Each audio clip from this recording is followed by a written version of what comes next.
Quest presents an unabridged recording of No Time to Be Alone by Daniel Hurst, narrated by Deirdra Whelan. Prologue. The snowflakes that began to fall on the morning of the 24th of December gave almost everybody in this town hope that it might just be a white Christmas after all.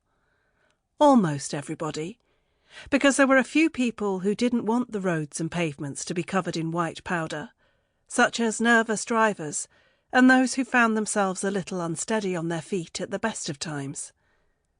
One of those people was making her way to the bus stop now, and as the flurry grew a little stronger, blowing wisps of white snow around her grey hair, the old lady in the blue coat, clutching a bunch of flowers in her hand, kept her head low and her steps short. She had to be careful not to slip on this icy pavement, and not just because she didn't want to spend Christmas in hospital listening to some doctor tell her which bone she might have broken. It was because she had an important job to do today. It might have been the holiday season, but some people never took a day off from their duties, and the woman with the flowers in her hand was one of them. Having made it to the bus stop without incident, the lady took refuge under the shelter and checked the thin watch on her wrist to see what time it was. Seeing that it was 10 o'clock, she knew that the bus should be along here in a moment, and it couldn't come a minute too soon. It really was cold, and there were much better places for a woman in her 70s to be than standing on a frosty street waiting for a lift.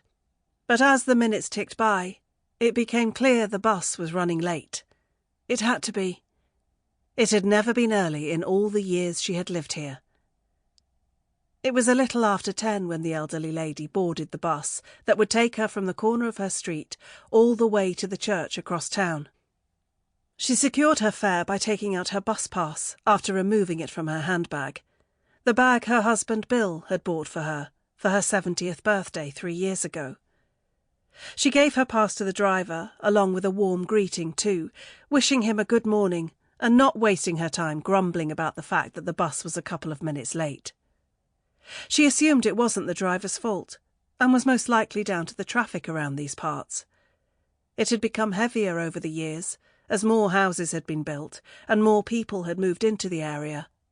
It was certainly very different now to how it had been when she had moved here 50 years ago with Bill, their first home together turning out to be their only home together. But neither of them had seen any reason to move. They had been happy where they lived and had many wonderful memories. Sample complete. Ready to continue?